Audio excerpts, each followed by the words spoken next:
ഉണ്ടാക്കാൻ വേണ്ടത് നല്ല അടിപൊളി മസാല എഗ് ബ്രെഡ് ടോസ്റ്റ് ആണ്. സാധാ എഗ് ടോസ്റ്റ് ഉണ്ടാക്കുന്ന പോലെ അല്ല ഇത് ഉണ്ടാക്കുന്നത്. കുട്ടികൾക്കൊക്കെ വളരെ ഇഷ്ടാവും. ഞാൻ ഉണ്ടാക്കുന്നത് പോലെ ഉണ്ടാക്കിയാൽ മതി. അതിനി എങ്ങനെ ഉണ്ടാക്കിയാന്ന് കാണാം.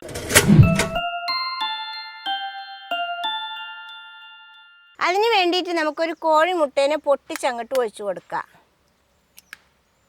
ഇനി നമുക്കിതിൽ ഒരു വലിയ ഉള്ളി എടുത്തിട്ട് 4 മുറിച്ചിട്ട് ഇതിൻ്റെ 1/4 ഭാഗം കുനുകുനാ അരിഞ്ഞത് ഇട്ട് കൊടുക്കുക. ഇനി നമുക്കൊരു പകുതി തക്കാളി കുരുവൊക്കെ കളഞ്ഞ് കുനുകുനാ അരിഞ്ഞത് ഇട്ട് കൊടുക്കുക. ഇനി ഇതിൻ്റെ കൂടെ കുനുകുനാ അരിഞ്ഞ ലേശം മല്ലിയില ഇട്ട് കൊടുക്കുക. ഇനി എരിവ് വേണമെങ്കിൽ മാത്രം ഒരു പച്ചമുളക് എടുത്ത് കുനുകുനാ അരിഞ്ഞത് ഇട്ട് കൊടുക്കുക. ഞാനിവിടെ ഒരു എരിവില്ലാത്ത ചെറിയ പച്ചമുളകാണ് ഇട്ട് കൊടുക്കുന്നത്. ഇനി നമുക്ക് ഇതിൻ്റെ കൂടെ മസാലകൾ ഇട്ട് കൊടുക്കാം. 1/4 ടീസ്പൂണ് മുളക് പൊടി, ഒരു 1/4 ടീസ്പൂണ് മല്ലിപ്പൊടി, 1/4 ടീസ്പൂണ് കിര മസാല, 1/4 ടീസ്പൂണ് കുരുമുളകും പൊടിയും കൂടി ഇട്ട് കൊടുക്കുക. ഇനി നമുക്ക് ഇതിന് പാകത്തിനുള്ള ഉപ്പിട്ട് കൊടുക്കുക. ഇത് നമുക്ക് നന്നായിട്ടൊന്ന് മിക്സാക്കി എടുക്കാം.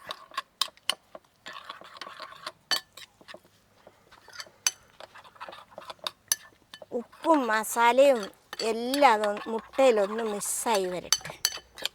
ഇത് കണ്ടില്ലേ മക്കളെ, ഇപ്പം മസാല, മുട്ട, ഉള്ളി ഇതൊക്കെ പാടെ നന്നായിട്ട് മിക്സാക്കി എടുത്തിട്ടുണ്ട്. കണ്ടില്ലേ? ഇത് കണ്ടില്ലേ മക്കളെ, ഇപ്പോൾ എല്ലാം മിക്സാക്കി എടുത്തിട്ടുണ്ട്. ഇനി ഞാനിവിടെ ഒരു 3 കോഴിമുട്ട പുഴുങ്ങി വെച്ചിട്ടുണ്ട്. അത് നമുക്ക് ഇതുകൊണ്ട് ചിരകി ഇതിലേക്ക് ഇട്ട് കൊടുക്കാം. ഇങ്ങനെ ചിരകിയിട്ട് കൊടുക്കുമ്പോൾ നമ്മൾ കഴിക്കണ ബ്രെഡ് ടോസ്റ്റിന് നല്ല കട്ടി ഉണ്ടാവും, നല്ല ടേസ്റ്റ് ഉണ്ടാവും കേട്ടോ.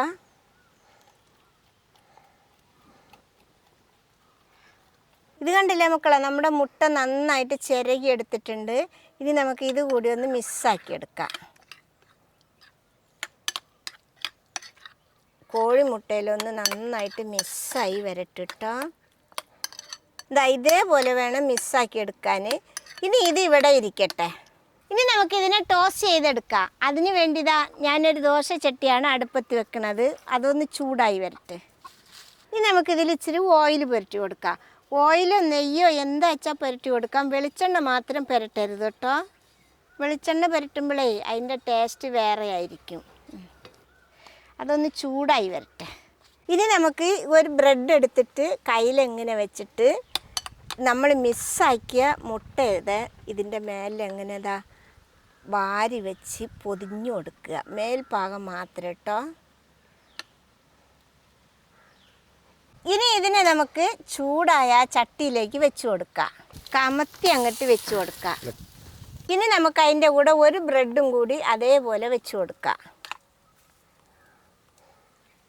അതിലും ഇതേപോലെ നമുക്ക് ഈ മുട്ടയുടെ മിക്സൊക്കെ ഇതിൽ നന്നായിട്ട് തേച്ച് കൊടുക്കാം. വാരി വെച്ച് ഇങ്ങനെ പരത്തി വെച്ച് കൊടുക്കാം. ഇനി ഇതിൻ്റെ സൈഡിൽ ഇത് കൂടി വെച്ച് കൊടുക്കാം. ഇനി നമുക്കിതിൽ താഴത്തെ ഭാഗം വേകുന്നതിൻ്റെ മുന്നേ തന്നെ മേൽഭാഗം അതേപോലെ നമുക്ക് വെച്ച് കൊടുക്കാം.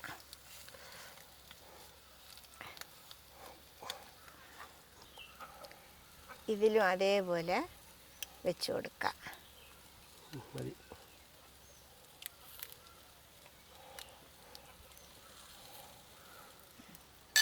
ഇനി അടിപ്പാകം ഒന്ന് വെന്ത് വരട്ടെ. അതുവരെ നമുക്ക് ചെറിയ തീയിൽ കത്തിച്ചു കൊടുക്കാം. ഇത് കണ്ടില്ലേ മക്കളെ, താഴത്തെ ഭാഗം ഒന്ന് വെന്തിട്ടുണ്ട്. ഇനി നമുക്കിതൊന്ന് മറിച്ചിട്ട് കൊടുക്കാം. കണ്ടില്ലേ, ഒരു ബ്രൗൺ കളറായി വന്ന് അതേപോലെ ഇതുമായി വന്നിട്ടുണ്ട്. ഇനി അപ്പുറത്തും കൂടി ഇതേപോലെ ആയി വരട്ടെ. ഇപ്പം 2 സൈഡും നമ്മുടെ ബ്രെഡ് ഗോൾഡൻ കളറായിട്ടുണ്ട്. അതിനി നമുക്കിനി കോരിയെടുക്കാം.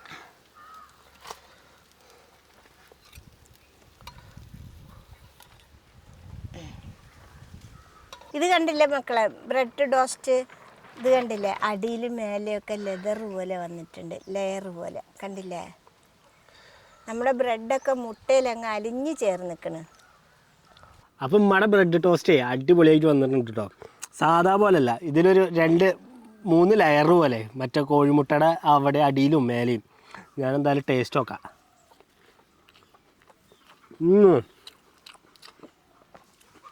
സംഭവം അടിപൊളിയായിരുന്നു കേട്ടോ. അപ്പോൾ കുട്ടികൾക്ക് എല്ലാവർക്കും ഇഷ്ടമാവും, വലിയവർക്കും ചെറിയവർക്കും വരെ. കുട്ടികൾ സ്കൂളിലൊക്കെ പോകുമല്ലോ, അപ്പോൾ ലഞ്ച് ബോക്സിൽ എന്തെങ്കിലുമൊക്കെ വെച്ച് കൊടുക്കണമല്ലോ. അതിന് ഇതേപോലെ ഒരെണ്ണം ഉണ്ടാക്കി വെച്ചാൽ തന്നെ അവർക്ക് ഇഷ്ടം പോലെ, അവരെ കുഞ്ഞു പള്ളല്ലേ, അപ്പോൾ അത് നിറയും. അപ്പോൾ ഇതെല്ലാവരും ഉണ്ടാക്കണം, ഒരു പ്രാവശ്യമെങ്കിലും ഉണ്ടാക്കി നോക്കണം. ഇഷ്ടപ്പെട്ടാൽ സബ്സ്ക്രൈബ് ചെയ്യുക, ലൈക്ക് ചെയ്യുക, കമൻറ്റ് ചെയ്യുക, ഷെയർ ചെയ്യുക. മക്കളെ ഫോളോ ചെയ്യാനും കൂടി മറക്കരുതേ.